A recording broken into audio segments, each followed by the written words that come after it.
Vaticano para conocer los pormenores de la renuncia de Benedicto XVI. Hoy desmenuza la información Mario Weinfeld. Bueno, estamos con Mario Weinfeld. Un honor, una noticia que se conoció hoy a la mañana, que conmovió por lo menos a Occidente, ¿no? El líder de la religión más popular de Occidente, Benedicto XVI, renunció a su papado, a su trono. Efectivamente, un hecho sumamente inusual. Los que empezaron a bucear en la historia descubrieron que hace siglos que no ocurre, o sea, generalmente el Papa lo sigue siendo hasta el momento de su muerte.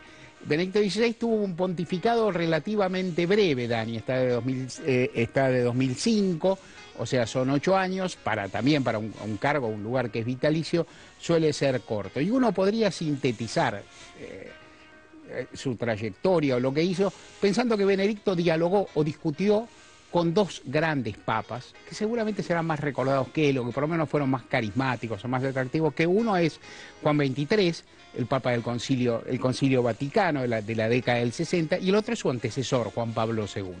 Juan XXIII fue el Papa que abrió la Iglesia al mundo, ahí en los tempranos 60, que frente a un mundo que cambiaba, se propuso airear, discutir, no dar la misa en latín, abrirse al pueblo, suprimir buena parte de los ritos, o sea, una idea de modernización, no de secularización al final, pero de modernizarse y de acercarse a los demás, de abrirse, de comprenderse y de comprender.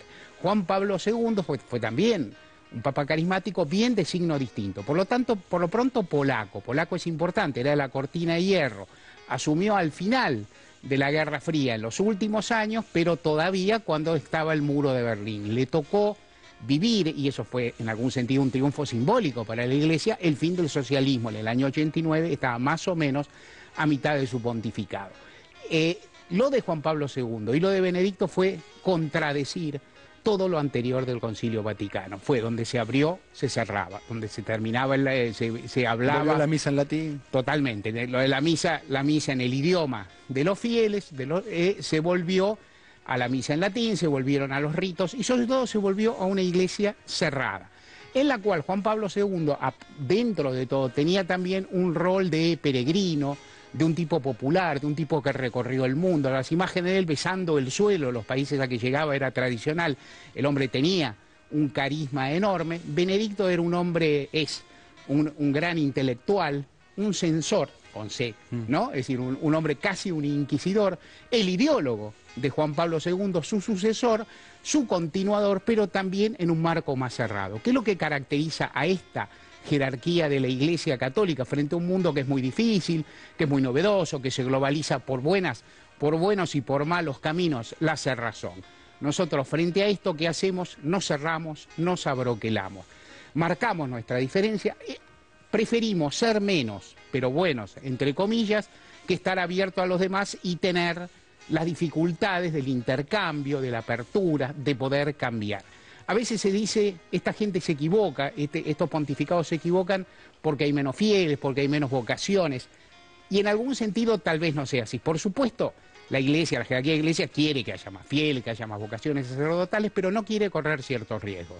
O sea, en la opción prefiere no correr. No al costo de la apertura. No al costo de la apertura, no al riesgo de la apertura. En ese sentido es mejor, y en ese sentido, al cerrarte, progresivamente vas operando un fenómeno que también ocurre en otras religiones, que es de la cerrazón y del conservadorismo pasás al sectarismo, pasás a la discriminación y rozás o no el fundamentalismo. No ha pasado solo en la Iglesia Católica, esta es una etapa de globalización y de aperturas y también de alto fundamentalismo, que son defensivos pero rápidamente se vuelven agresivos. Una concepción paranoica.